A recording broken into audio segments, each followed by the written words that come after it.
Okay student, तो sucrose के important point को डिस्कस करने के बाद अब जो हम लोग सुक्रोज का जो अगला टॉपिक पढ़ने जा रहे हैं वो है ग्लाइकोसाइडिक लिंकेज इन सुक्रोज। इसका मतलब हुआ कि कैसे ग्लाइकोसाइडिक बॉन्ड का फॉर्मेशन होकर सुक्रोज मॉलिक्यूल बनता है, सुक्रोज नाम का सुक्रोज बनता है, सुक्रोज नाम का शुगर बनता है। आप लोग को पता है स्टूडेंट कि ग्लूकोज और फ्रुक्टोज नाम के मोनोसैकेराइड जब आपस में ग्लाइकोसाइडिक बॉन्ड से कंबाइन करते हैं तब जाके सुक्रोज मॉलिक्यूल बनता है। तो वही हमें देखना है कि कैसे ग्लूकोज और कैसे फ्रुक्टोज मॉलिक्यूल के बीच में ग्लाइकोसाइडिक बॉन्ड बनता है और मेन प्रोडक्ट के रूप में आपका सुक्रोज और बाई प्रोडक्ट के रूप में आपका वाटर मॉलिक्यूल बनता है। तो आइए इस पॉइंट को देखते हैं। The formation of glycosidic bond in sucrose molecule. तो मैंने अभी अभी आपको बताया था स्टूडेंट कि जब सुक्रोज का हाइड्रोलाइसिस करते हैं, मतलब वाटर मॉलिक्यूल के हेल्प से जब उसको डिसोसिएट करते हैं तो ग्लूकोज और फ्रुक्टोज बनता है। तो हम लोग रिवर्सिबल बैकवर्ड रिएक्शन भी कह सकते हैं कि जब ग्लूकोज और फ्रुक्टोज कंबाइन करेगा तो सुक्रोज बनेगा। तो हमें ग्लूकोज किस तरह का लेना है, ग्लूकोज हमें किस तरह का लेना है, अल्फा डी ग्लूकोज मॉलिक्यूल लेना है, अल्फा डी ग्लूकोज मॉलिक्यूल लेना है, ग्लूकोज का अल्फा डी स्ट्रक्चर लेना है। और फ्रुक्टोज का हमें स्टूडेंट बीटा डी स्ट्रक्चर लेना है, बीटा डी फ्रुक्टोज लेना है, बीटा डी फ्रुक्टोज लेना है। तो जब एक मॉलिक्यूल अल्फा डी ग्लूकोज का एक मॉलिक्यूल बीटा डी फ्रुक्टोज के साथ रिएक्ट करता है तो मेन प्रोडक्ट के रूप में आपका सुक्रोज बनता है और बाई प्रोडक्ट के रूप में आपका वाटर मॉलिक्यूल बनता है। या हम लोग ऐसे कह सकते हैं कि जब alpha D glucose glycosidic bond के हेल्प से बीटा डी फ्रुक्टोज के साथ कंबाइन करता है तो सुक्रोज बनता है एज द मेन प्रोडक्ट और वाटर मॉलिक्यूल बनता है एज द बाई प्रोडक्ट। अब अल्फा बीटा नाम आते ही आपको समझ में आ जाना चाहिए कि ये एक साइक्लिक स्ट्रक्चर को बता रहा है। और आपको पता होना चाहिए स्टूडेंट कि ग्लूकोज जो होता है वो 6 मेंबर्ड साइक्लिक स्ट्रक्चर होता है और फ्रुक्टोज जो होता है वो 5 मेंबर्ड साइक्लिक स्ट्रक्चर होता है। ग्लूकोज के द्वारा बनाया गया 6 मेंबर्ड साइक्लिक स्ट्रक्चर को हम लोग पायरानोज कहते हैं और फ्रुक्टोज मॉलिक्यूल के द्वारा बनाया गया 5 मेंबर्ड साइक्लिक स्ट्रक्चर को हम लोग फ्यूरानोज कहते हैं। और ये पायरानोज स्ट्रक्चर और फ्यूरानोज स्ट्रक्चर ये हैवर्थ साइंटिस्ट ने दिया था। इसे मैंने प्रीवियस क्लास में आपको, इसके पहले वाले वीडियो लेक्चर में मैंने आपको ये सब बता दिया है। तो आइए हम लोग ग्लूकोज का 6 membered ring structure pyranose structure बनाते हैं। तो ये हो गया स्टूडेंट आपका 6 membered ring, 6 membered ring, 6 membered ring 1 2 3 4 5 और ये 6 मेंबर। इस 6 मेंबर्ड रिंग में 5 कार्बन और 1 ऑक्सीजन होते हैं। तो ये हो गया आपका फर्स्ट कार्बन, ये सेकेंड कार्बन, ये थर्ड कार्बन, ये फोर्थ कार्बन और ये फिफ्थ कार्बन। 5 कार्बन और 1 ऑक्सीजन होते हैं और ये जो 1 ऑक्सीजन है वो फर्स्ट और फिफ्थ कार्बन को एक दूसरे से जोड़ के रखता है। यहां तक हम लोग बना लिए स्टूडेंट। उसके बाद हम लोग को पता है कि कार्बन टेट्रावैलेंट होता है, कार्बन का वैलेंसी 4 होता है।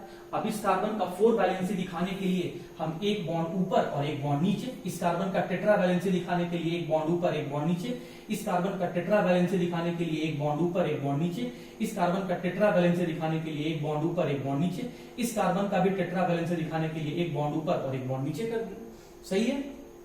अब अगर हमें ग्लूकोज का अल्फा डी स्ट्रक्चर बनाना है तो जो OH होना चाहिए वो बिलो द प्लेन, तो H कहां जाएगा, ऊपर। सेकंड कार्बन पे बिल्कुल फर्स्ट कार्बन की तरफ H ऊपर OH नीचे। और मैंने आपको बताया था कि ग्लूकोज में जो थर्ड कार्बन होता है उस पर OH जो है वो थोड़ा सा डिफरेंट, मतलब OH अगर बाकी सब में नीचे है तो थर्ड कार्बन में यहां पर ऊपर आएगा और बाकी आपका नीचे H नीचे चला जाएगा। सिर्फ थर्ड पे ऐसा होता है, फोर्थ पे बिल्कुल सेम, H आपका ऊपर OH आपका नीचे। अब ये फिफ्थ वाला कार्बन है तो फिफ्थ वाला कार्बन से सिक्स्थ वाला कार्बन भी जुड़ा हुआ रहता है और सिक्स्थ वाला कार्बन रिंग से बाहर होता है। तो सिक्स्थ वाले कार्बन को हम रिंग से बाहर दिखा दिए और इस फिफ्थ वाले कार्बन के चौथा वैलेंसी में मैंने यहाँ पर एक हाइड्रोजन को जोड़ दिया। तो ये जो ग्लूकोज का साइक्लिक या रिंग स्ट्रक्चर जो बना इसे हम पायरानोज कहते हैं, जिसे हार्वर्ड साइंटिस्ट ने प्रपोज किया था। तो ये हो गया स्टूडेंट आपका alpha D glucopyranose, alpha D glucopyranose, alpha D glucopyranose. अब हम फ्रुक्टोज का साइक्लिक स्ट्रक्चर बनाने जा रहे हैं। साइक्लिक स्ट्रक्चर बनाने जा रहे हैं। तो फ्रुक्टोज जो साइक्लिक स्ट्रक्चर बनाता है वो 5 मेंबर्ड होता है। तो ध्यान से देखिएगा, ये है स्टूडेंट आपका ग्लूकोज का 5 मेंबर्ड स्ट्रक्चर 1 2 3 4 और ये 4 कार्बन और 1 ऑक्सीजन। लेकिन फ्रुक्टोज का तो फॉर्मूला C6H12O6 होता है, मतलब फ्रुक्टोज में भी आपका 6 कार्बन होता है। यहां जो आपका सिर्फ 4 ही कार्बन दिख रहा है, तो 2 कार्बन कहां गया? तो जो फर्स्ट कार्बन और 6 कार्बन होता है वो रिंग से बाहर होता है। तो फर्स्ट कार्बन को स्टूडेंट मैं रिंग से बाहर करूंगा, तो ये मैं फर्स्ट कार्बन को रिंग से बाहर कर दिया। उसी तरीके से 6 कार्बन को भी मैं रिंग से बाहर करूंगा, तो ये मैं 6 कार्बन को रिंग से बाहर कर दिया। ये आपका 6th वाला कार्बन है, ये आपका फर्स्ट वाला कार्बन है। और सेकेंड वाला कार्बन और 5th वाले कार्बन जो है वो आपस में ऑक्साइड लिंकेज से जुड़े होते हैं और ये 5 मेंबर्ड रिंग बनाते हैं। तो ये फर्स्ट, ये सेकेंड, ये थर्ड और ये 4th, ये 5th और ये 6th। अगर मुझे फ्रुक्टोज का बीटा स्ट्रक्चर बनाना है तो OH को ऊपर रखना होगा, तो OH को मैंने ऊपर रख दिया। थर्ड का भी बिल्कुल वैसे ही होता है, OH ऊपर H नीचे। 4th का थोड़ा सा उल्टा, H आपका नीचे, OH आपका ऊपर।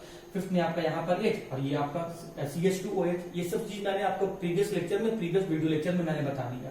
OH अबव द प्लेन है, इसीलिए ये फ्रुक्टोज का आपका बीटा डी स्ट्रक्चर है। तो फ्रुक्टोज का जो 5 मेंबर्ड रिंग बना, इसको हम लोग कहेंगे बीटा डी फ्रुक्टोफ्यूरानोस।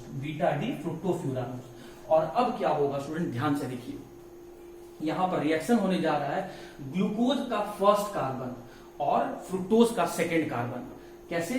तो ग्लूकोज का ये जो आपका फर्स्ट कार्बन पे प्रेजेंट OH का मॉलिक्यूल है, ध्यान से देखिएगा स्टूडेंट, ये जो आपका ग्लूकोज के फर्स्ट कार्बन पे जो आपका OH का मॉलिक्यूल है, ये फ्रुक्टोज के सेकेंड कार्बन के साथ यहाँ पर H के साथ जुड़ के वाटर मॉलिक्यूल को रिमूव